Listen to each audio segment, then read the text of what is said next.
Bonjour à toutes, bonjour à tous, bienvenue sur notre chaîne, Institut de formation et de recherche en hypnose thérapeutique. Aujourd'hui, j'ai le plaisir d'accueillir Vincent. Bonjour Vincent. Bonjour Pascal. Alors Vincent, on a la chance de travailler avec lui. Vincent, il est docteur en philosophie, il est thérapeute, il est passé par l'Institut de formation et de recherche en hypnose thérapeutique et puis il a trouvé sa place et il donne des cours. Et notamment donc un cours très intéressant dont on va parler un peu pendant ces quelques minutes, parce que Vincent, en plus d'être docteur en philosophie comme je viens de dire, il a passé du temps et continue de passer du temps avec les enseignements d'Arnaud Desjardins qu'il a rencontré. Alors aujourd'hui on va aborder donc le principe des émotions et je vais poser quelques questions à Vincent. Et l'idée c'est d'avoir peut-être une autre vision de ce que généralement on rencontre en thérapie, en tout cas, une autre vision peut-être de la compréhension et puis de la façon dont on peut travailler avec les personnes qui sont dans des sphères émotionnelles très intenses. D'ailleurs, la question que je vais commencer à poser à Vincent, c'est mais comment se fait-il que, en effet, en thérapie, on va travailler sur le système émotionnel en priorité et qu'il y a cette intensité émotionnelle? D'abord, ce qu'on peut constater, c'est que dans la plupart des traditions spirituelles, religieuses ou philosophiques, les émotions ont une place très importante. Et on peut faire deux constats à propos de ces traditions, c'est que toutes nous parlent d'une situation dans laquelle nous sommes, qui est soit appelée prison, illusion, ignorance, folie. Et toutes ces traditions proposent également la possibilité, ou promettent la possibilité qu'on puisse se libérer de cette ignorance, de cette prison, de cette illusion. Alors l'émotion comme une prison, c'est vrai que on peut le ressentir dans un cabinet de thérapie. On voit bien que l'individu est enfermé. D'ailleurs, il a un prisme très réduit sur ce qui se passe autour de lui. Comment, toi, tu définirais cette prison? C'est quoi cette prison, cette illusion? Parce que ce sont des termes forts. Cette prison, cette illusion, c'est en fait notre système psycho-émotionnel. Ce que dans la tradition indienne ou bouddhiste, on appelle le mental. Le mental, c'est précisément ce qui nous fait, ce qui nous rend aveugles à ce qui est, c'est-à-dire la réalité telle qu'elle est ici et maintenant, et qui déforme en fait notre compréhension de la réalité.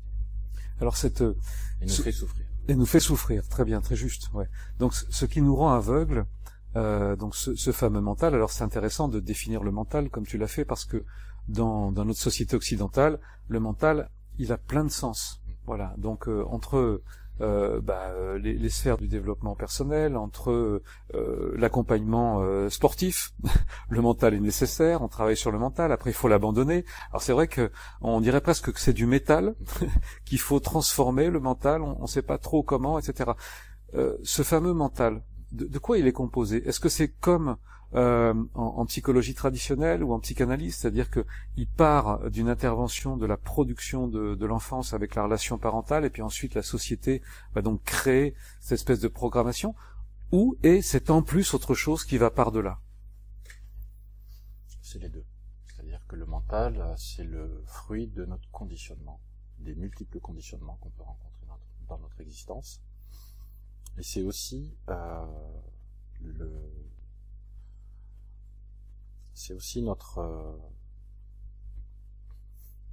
notre façon d'être au contact dans l'instant avec la réalité, à travers en fait un refus de la réalité telle qu'elle est. C'est-à-dire que nous sommes en conflit avec la réalité. On voudrait que ce soit autrement, on n'aurait pas voulu que ça se passe comme ça. Et en fait, ce refus-là provoque un conflit et donc provoque des émotions qui nous font souffrir. Très bien. Alors, évidemment, moi, je fais une relation avec la psychologie et on dit souvent que la souffrance, c'est l'écart qu'il y a entre la projection du moi idéal et ce que nous vivons à l'instant. Et c'est ce qui nous semble insupportable. C'est de constater finalement qu'on n'a pas été capable de quelque chose. On le voit très bien quand on travaille en hypnothérapie, comme tu le fais, comme je le fais depuis des années maintenant, on voit bien que lorsqu'on recrée un moi qui est acceptable, c'est-à-dire qui est ce médium entre ce qu'on aurait voulu, ce qui est, eh ben il y a une sorte de libération qui va arriver. Alors c'est pas encore tout à fait la vérité. Qu'est-ce que la vérité? Il faudrait des tas de vidéos, puis je sais même pas si on en arrivera à bout, mais c'est pas la réalité ni la vérité, mais en tout cas c'est cet entre-deux qui est acceptable. Alors la question est un petit peu directe, c'est on arrive à sortir de ces prisons, de cette illusion, de cet enfermement? C'est la promesse de tous ces enseignements. Et en effet, on peut, en mettant en pratique ces enseignements et en étant vigilant, c'est-à-dire conscient de la façon dont on est en train de fonctionner. C'est-à-dire, j'observe que là, je suis en train de refuser la réalité telle qu'elle est. Je reçois une mauvaise nouvelle et je ne suis pas d'accord. Ça ne devrait pas être comme ça. Alors que c'est comme ça. Qu'est-ce que je peux faire, éventuellement, pour changer la situation? Mais en tout cas, pour ce qui est, je n'ai pas le pouvoir de changer les choses telles qu'elles sont maintenant. Quand je t'écoute, Ouais. pardon de t'interrompre, j'entends Arnaud Desjardins sur une conférence qui est disponible sur Internet. Il y a un espèce de silence au départ, et il commence par dire « Je n'aurai qu'une seule phrase. Être un avec ce qui est. Une seule. » Voilà. Et là, c'est comme si la conférence pouvait s'arrêter maintenant. Alors évidemment, il développe avec sa faconde que tu connais et que tu as vécu et reçu. Mais ce que tu dis me fait penser à ça. Alors qu'est-ce que c'est être un avec ce qui est? Être un avec ce qui est, c'est cesser de refuser. Donc c'est cesser de lutter contre la réalité telle qu'elle est. C'est-à-dire, il y a une expression qui dit se rendre à l'évidence. Je me désarme, j'arrête de dire ou de penser, oui, mais ça devrait être autrement, ça aurait dû être autrement.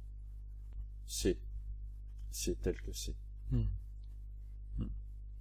Alors c'est une grande difficulté de faire un avec ce qui est, parce que justement ces paramètres de société, ces paramètres éducatifs vont essayer de nous envoyer une autre information et on va lutter.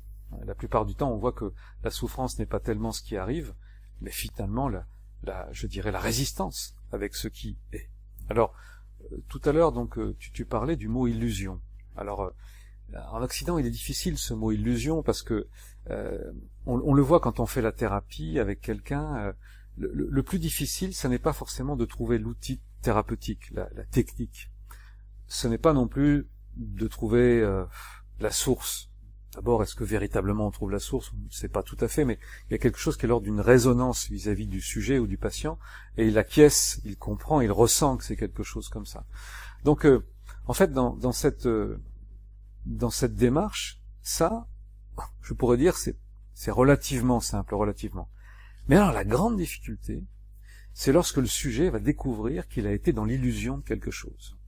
Qu'il a été dans l'illusion et qu'il a été dans l'erreur de quelque chose. C'est-à-dire que lui-même s'est trompé à propos de quelqu'un, à propos d'une situation, d'un travail, d'un enfant, de ce que tu veux, de lui-même.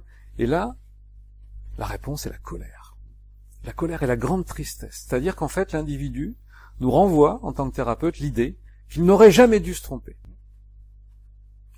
Et en t'entendant, on voit bien quand tu parles de l'illusion que ça va être la partie un peu difficile à accueillir. Tout à fait. Tout à fait. En fait, l'enjeu à ce moment-là, c'est de permettre au patient, tout d'abord, de ne pas refuser le fait qu'il ressent ce qu'il est en train de ressentir. C'est-à-dire, il est en colère, de laisser tout l'espace, toute la place pour que cette colère soit vraiment ressentie, en vulnérabilité. Parce que derrière cette colère, très souvent, derrière la colère, très souvent, au fond, il y a une forme de tristesse. Qui peut être, quand on la contacte, dans sa pureté, insoutenable. Et parce qu'elle remet en cause beaucoup, justement, de croyances, de certitudes, d'illusions, entre guillemets. Et d'ailleurs, ce que tu dis me fait penser à une formule d'Arnaud Desjardins, qui dit « La vérité ne fait jamais mal, c'est la destruction d'une illusion qui fait mal. Très belle formule. Ouais. Alors, je rebondis sur ce que tu dis. Comment selon ton expérience, selon ton enseignement, selon ce que tu pratiques, comment la croyance se crée? Alors souvent, la croyance se crée à partir d'une situation qui a été souffrante, dans l'enfance en particulier, et avec laquelle le moi va essayer pour moins souffrir, de construire une stratégie, un scénario, pour éviter que cette souffrance se reproduise, ou que cette situation souffrante se reproduise. On dirait un système de défense? C'est un système de défense. Il est actif. Alors, les systèmes de défense sont actifs quand il le faut, mais la problématique, c'est qu'ils demeurent actifs quand il ne le faut plus. Voilà. Et c'est là qu'intervient justement la souffrance. Cyrulnik en parle très bien sur la nécessité, sur l'impérieuse nécessité en effet de cet instant-là. Mais après, en effet, on se retrouve coincé parce que le système de défense, on continue de le mettre en place. Alors à quel moment tu parlais de la conscience tout à l'heure, à quel moment comment on peut activer cette conscience qu'on est dans l'illusion de devoir continuer de mettre en place ce système de défense? Comment on peut cultiver la conscience? Alors, la conscience, on peut la cultiver déjà en se rappelant que c'est important d'être conscient de ce qui se passe. C'est-à-dire, là, je suis en train de te parler, donc je ne vais pas te parler de ce que je vais acheter tout à l'heure à la boulangerie. Je suis en train de te parler du problème des émotions, des pensées, de la relation à la réalité. Donc là, ça veut dire que là, je suis dans une forme de conscience de la situation qui est lucide. Il y a un niveau de conscience qui peut être un peu plus poussé, qui est une forme de présence à moi-même, où en même temps que je suis conscient de la situation, je suis aussi conscient de ce qui est en train de se passer en moi. Et quand je suis dans une situation, par exemple, qui provoque une émotion et qui active ce système de défense dont on parlait, si je suis conscient, je peux observer, tiens, là il y a une émotion qui vient de cette croyance que j'ai identifiée éventuellement avec mon thérapeute. Et parce que je suis conscient de ce mécanisme qui est en train d'être actif, qui vient de s'activer, je suis plus complètement dupe. Je suis plus complètement identifié. Et donc j'ai une marge de manœuvre. Je peux choisir, je peux en tout cas essayer de ne pas me laisser emporter par cette habitude mentale, et donc d'agir de façon plus juste en réponse à la situation. L'autre fois, j'avais un couple, justement, et on essayait de trouver des axes de travail pour pouvoir faire en sorte que la colère n'explose pas. Et je leur expliquais que ce n'est pas en essayant, dans le moment de colère, de modifier quelque chose, puisque finalement, la rationalité ne peut rien faire par rapport à l'émotion. Mais je leur disais, c'est un entraînement. Et donc, il va falloir s'entraîner tous les jours à ce que cette colère, elle puisse ne plus être là. C'est quoi cet entraînement, finalement? Comment on peut entraîner notre esprit?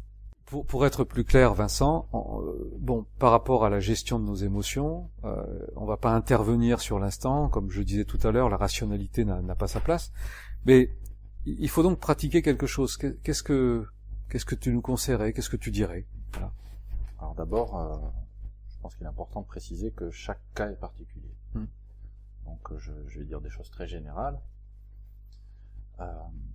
Concernant la colère, par exemple, l'important à mon sens, c'est que d'abord on accepte d'être en colère. C'est-à-dire qu'on ne rajoute pas du conflit sur ce conflit. C'est-à-dire je suis en colère déjà, d'abord, ok, je suis en colère, je ne juge pas cette émotion, je ne devrais pas être en colère, c'est pas bien d'être en colère, je suis en dessous de tout, c'est vraiment nul de ma part, etc. Déjà, accepter le fait me réconcilier avec le fait que je suis en colère. Ensuite, il y a s'autoriser, parallèlement, donc, à ressentir la colère. Je lutte plus contre la colère, je la ressens, ça ne veut pas dire que je vais l'exprimer et être agressif avec quelqu'un, mais intérieurement, je vais laisser cette énergie se manifester en moi, s'exprimer en moi, vivre sa vie. Parallèlement encore, ce qui me semble important de dire, c'est que ma vigilance à cet endroit-là doit être aussi vis-à-vis des pensées, qui toujours alimentent la colère, vont venir la justifier. Je vais trouver des arguments, j'ai bien raison d'être en colère, parce que ceci, parce que cela. Or, toutes ces pensées sont inutiles, et ne font qu'alimenter un scénario qui me fait souffrir, et qui probablement va faire aussi souffrir l'autre de façon inutile. Donc il y a 3 aspects à mon sens. D'abord, ne pas juger ce que je suis en train de ressentir, ne pas rentrer en conflit, rajouter du conflit avec le conflit déjà existant, m'autoriser à vraiment me rendre vulnérable à cette émotion, et ne pas embrayer sur les pensées, ne pas laisser les pensées venir raconter à nouveau des histoires et entretenir en fait cette émotion, parce que l'émotion va être alimentée par les pensées, les pensées elles-mêmes vont devenir des arguments pour à nouveau ressentir et remettre de l'huile sur le feu de mon émotion. Et donc l'idée, c'est vraiment de simplement s'en tenir à ce que je ressens. Qu'est-ce que je ressens? Vraiment, qu'est-ce que je ressens? Qu'est-ce que je ressens? Et essayer d'interrompre les pensées et de vraiment ressentir maintenant, je ressens quoi? Et c'est en ressentant que je vais accéder à d'autres émotions qui peuvent être très souvent la tristesse derrière la colère. Et il y en a une dont je voudrais qu'on parle, une émotion, parce que encore une fois dans la relation thérapeutique avec le patient, le sujet, il y a quelque chose de sous-jacent. Il y a la peur. La peur, c'est une émotion majeure qu'on retrouve, on pourrait le dire d'ailleurs de façon un peu synthétique et pour résumer, de façon archétypale, on la trouve pratiquement dans toutes les souffrances. La peur, elle nous fait accepter des choses qu'on ne devrait pas accepter. La peur nous fait faire des choses qu'on ne devrait pas faire. La peur nous bloque. La peur nous met en danger. Alors bon, oui, ok, il y a des peurs nécessaires qui nous rendent vigilants, très bien. Mais les peurs dont on parle en thérapie sont des peurs qui font vraiment souffrir. C'est cette peur-là. Alors, j'ai pas envie de te demander d'où elle vient, forcément, mais dans cette tradition dont tu parles, quelle est sa place? La finalité, c'est d'accéder à une forme d'apaisement. D'accord, d'apaisement. Ouais. Alors, dans le terme émotion, c'est un dérivé du latin emovere, qui signifie bouger. On découvre en effet que les émotions sont des invitations, lorsqu'on les accueille, comme tu l'as très bien dit, lorsqu'on les accepte, ce sont des invitations à agir, en fait. Alors, dans cette petite capsule-là, on a parlé de la peur, on a parlé de la colère, on a parlé de la souffrance, on a parlé de toutes ces émotions, de la tradition, de la pratique, comment faire. On va arriver donc à la fin de ce petit moment partagé. Merci beaucoup Vincent pour ces instants. Est-ce que tu peux avoir un petit mot de conclusion? Ce que je pourrais dire en conclusion, c'est que chaque fois qu'il y a émotion, il y a une forme de décalage avec la réalité, une forme de refus, une forme de conflit, et donc une forme de mensonge. C'est-à-dire que je ne suis pas lucide et je me raconte des histoires. Donc l'enjeu de notre relation aux émotions, c'est de revenir à une relation détendue avec la réalité pour libérer l'action, nous permettre d'agir de façon juste avec la situation dans laquelle nous sommes plongés. Merci Vincent, et puis pour terminer, je reprendrai finalement une phrase aussi de Jean-Yves Leloup, qui nous dit il est temps de passer à une vérité qu'on a, à une vérité qu'on est. L'essentiel n'est pas d'avoir la vérité, mais d'être vrai. Merci à toutes, merci à tous. On vous laissera les coordonnées de Vincent à la fin de cette vidéo, quelques informations aussi sur notre actualité. Merci de votre écoute et à très bientôt.